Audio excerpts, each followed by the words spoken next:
যে অলসতা করে কেউ যদি নামাজ না পড়ে মারা যায় তাহলে ওর জানাজা হবে না, আর কবর মুসলমানের কবরস্থানে হবে না, ওকে রেখে দিতে হবে শ্মশান ঘাটে, হিন্দুদের লাশ যেখানে ফেলে দেওয়া হয়। এখন আরবি বিদ্বানেরা এইভাবে বলছেন, তার নাম সলাত, তার নাম নামাজ।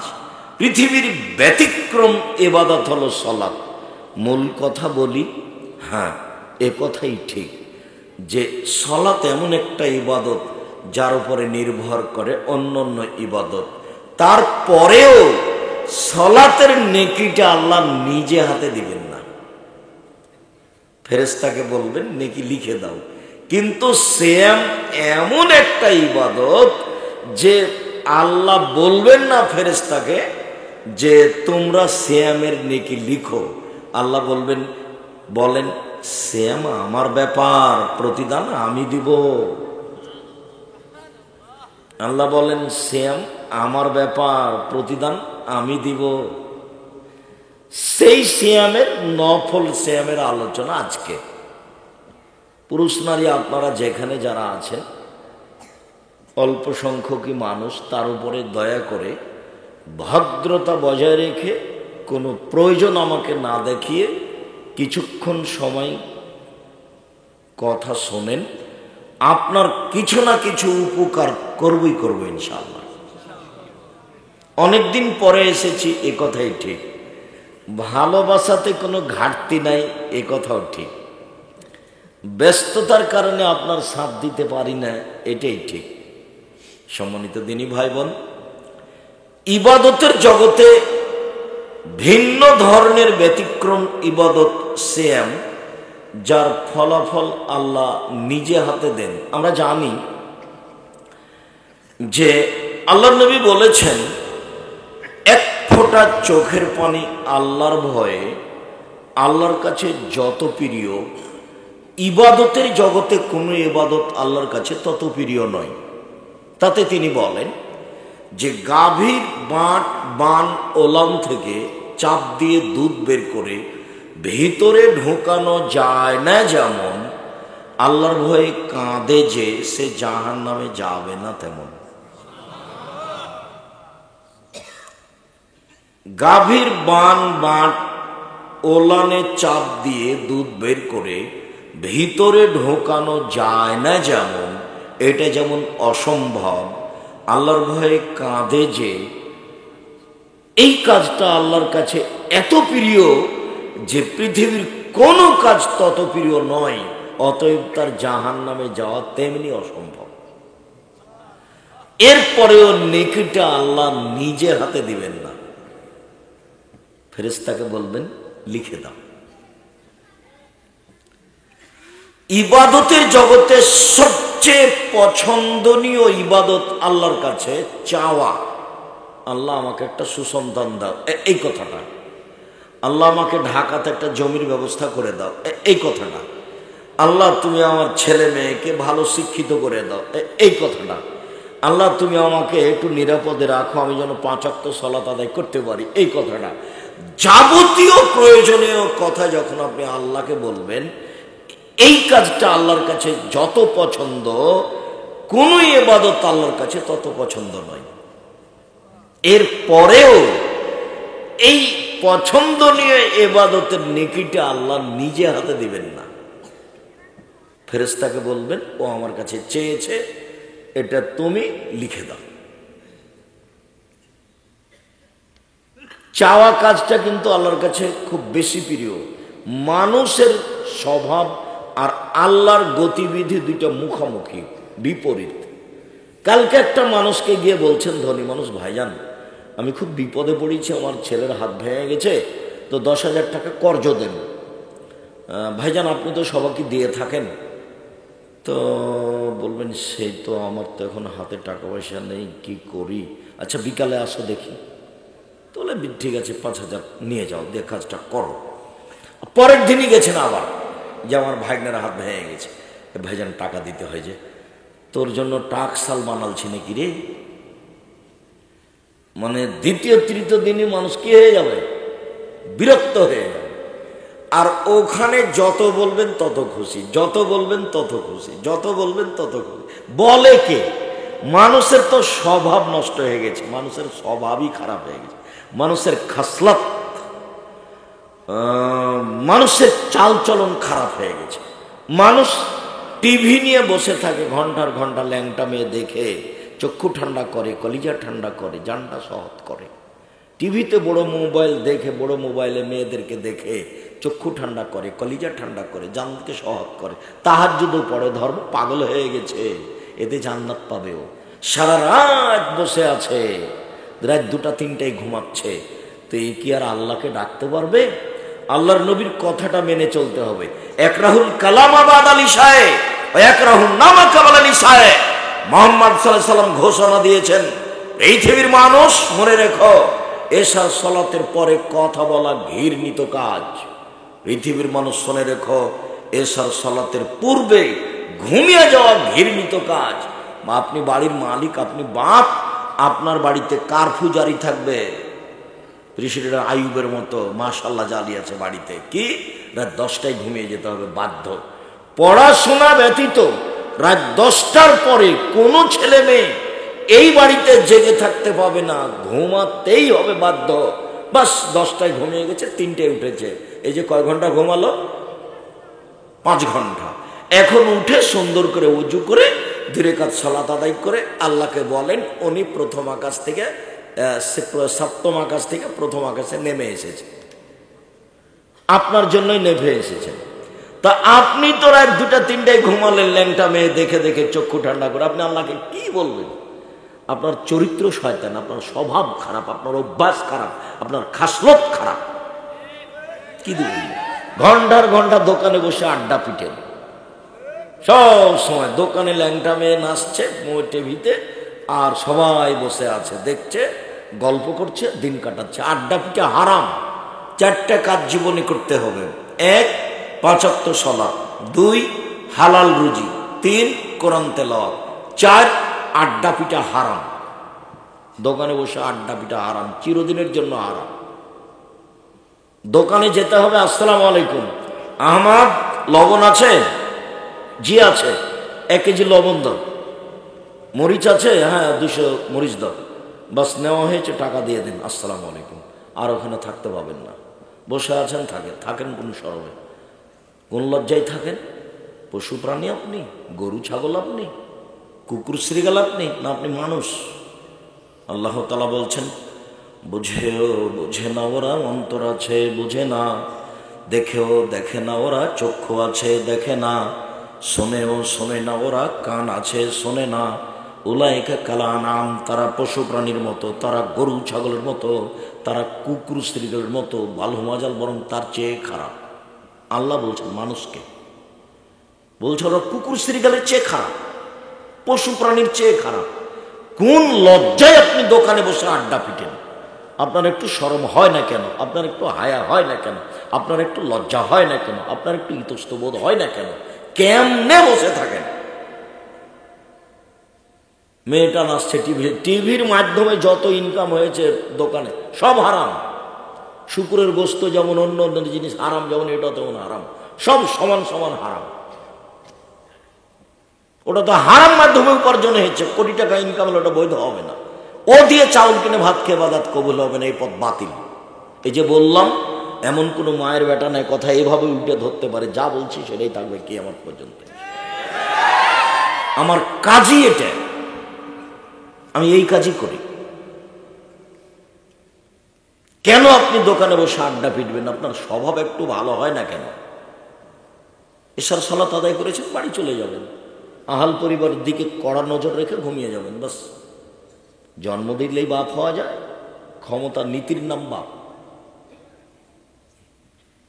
দুঃখিত, একটা কথা বলে আগাই। আমাদের আলোচনা সেম, আমরা লম্বা আলোচনা করতে চাইনি, আসতে একটু দেরি হয়ে গেছে। তো 2টা হাদিস মধ্যখানে বলে রাখি, একটা মায়ের জন্য, একটা বাপের জন্য। তো বাপের জন্য এটা আগে বলি। আল্লাহ নবী বলছেন যে মান আলা সালাসা বানাতিন, কেউ যদি 3টা মেয়ের লালন পালন করে, 3টা মেয়ে, 3টা বেটি, 3টা মেয়ের লালন পালন করে, তো লালন পালন কি জিনিস? এক, আল্লামাহুন্না, মেয়েকে বিদ্যা শিখিয়ে দিল। দুই, আদ্দাবাহুন্না, মেয়েকে শিষ্টাচার শিখিয়ে দিল। তিন, আহসানা ইলাইহিন্না, মেয়ের সাথে ভালো আচরণ করলো। তাহলে কুনাল্লাহু হেজাবান মিন নারি ইয়াউমাল কিয়ামা, বিচারের মাঠে মেয়ে তিনটি বাপকে জান্নাতে নিয়ে যাওয়ার জন্য জাহান্নাম থেকে অন্তরাল হয়ে যাবে। ওইদিকে জাহান্নাম, এইদিকে মেয়ের পিতে, মধ্যে মেয়েরা। আল্লাহকে বলবে আমার আব্বাকে আগে জান্নাতে দেন, তারপরে কোনো কথা। আমাদের বিষয় বুঝতে চাচ্ছি না, আমার আব্বাকে আগে জান্নাতে দিতে হবে, তারপরে কোনো কথা। মেয়েরা এমন ভাবে শক্ত হয়ে বেঁকে বসবে বিচারের মাঠে। তো আবার বলি, মেয়ে যে আপনার পক্ষে শক্ত হয়ে বসবে জান্নাতে নিয়ে যাওয়ার জন্য, তো কি কাজ? কথা হবে না। আপনারা কেউ কোনো প্রয়োজন দয়া করে আমাকে দেখাবেন না, আপনাকে আমি অনেক ভালোবাসি, আপনার জন্যই এসেছি আমি, আপনার কিছু না কিছু উপকার করবই করবো ইনশাআল্লাহ। জীবনে কোনোদিন কেসা কাহিনী বলিনি, আজকে বলতে হবে এমনটা হিসাব করিনি। তো কিভাবে মেয়ে লালন পালন করতে হবে? এক, বিদ্যা শিখিয়ে দিল। দুই, শিষ্টাচার শিখিয়ে দিল। শিষ্টাচার যে কি জিনিস? শিষ্টাচার তো এখন মনে করছে মানুষ যে ঘোড়ার ডিম। কেন? ঘোড়ার ডিমও দেখা যায় না, শিষ্টাচারও দেখা যায় না। শিষ্টাচার কি জিনিস? শিষ্টাচার কাকে বলে? আল্লাহর নবীজি বলছেন, এক, বিদ্যা শিখিয়ে দিল। দুই, মেয়েকে শিষ্টাচার শিখিয়ে দিল। তিন, মেয়ের সাথে ভালো আচরণ করলো। চার, তাহলে মেয়েরা বিচারের মাঠে বাপকে জান্নাতে নিয়ে যাওয়ার জন্য বেঁকে বসবে। মনে থাকবে না মনে হয়? এক, বিদ্যা। দুই, শিষ্টাচার। তিন, ভালো আচরণ। মনে থাকে না কেন? ভালো আচরণ মানে মেয়ের সাথে কোনো সময় খাস্টা মেস্টা আচরণ করতে পারবেন না। আম্মু বলে ডাকতে হবে, আদর করতে হবে, এই কথাই ঠিক। আব্দুল রাজ্জাক সাহেব, আগেরটাও ঠিক আছে, পরেরটাও ঠিক আছে, শিষ্টাচার কি আব্দুল রাজ্জাক সাহেব বলেন না, একটু আমল করতে পারি আর না পারি। হ্যাঁ ঠিক আছে, তা বলি।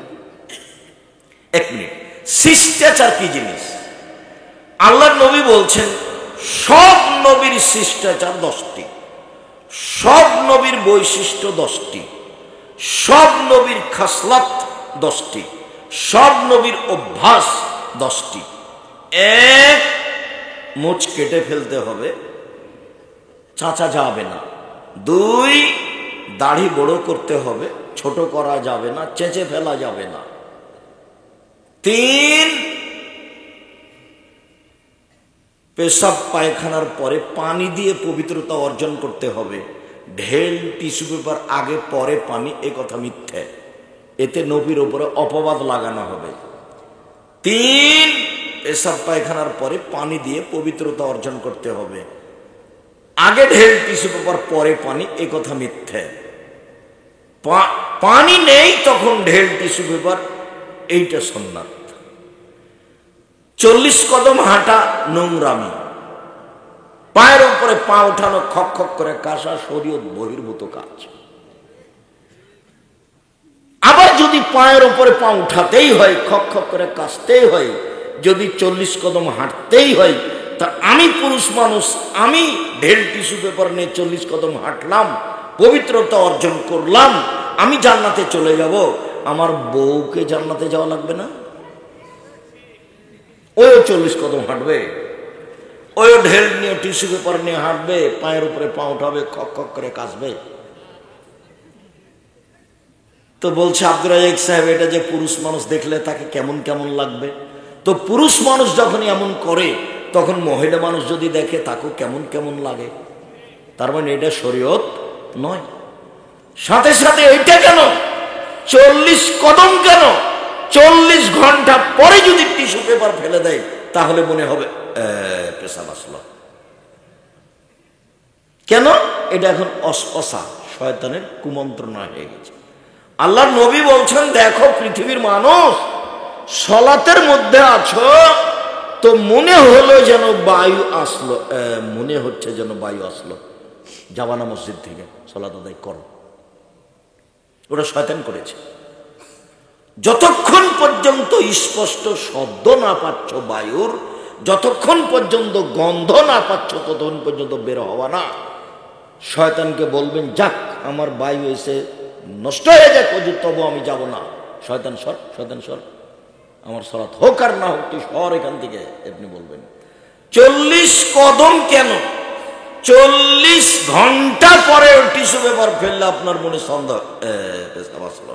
অতএব পেশাব পায়খানার পরে পানি দিয়ে পবিত্রতা অর্জন করে সুন্দর করে অজু শেষে একটু পানি লজ্জাস্থান সামনাসামনি কাপড়ের উপরে ছিটিয়ে দিবেন।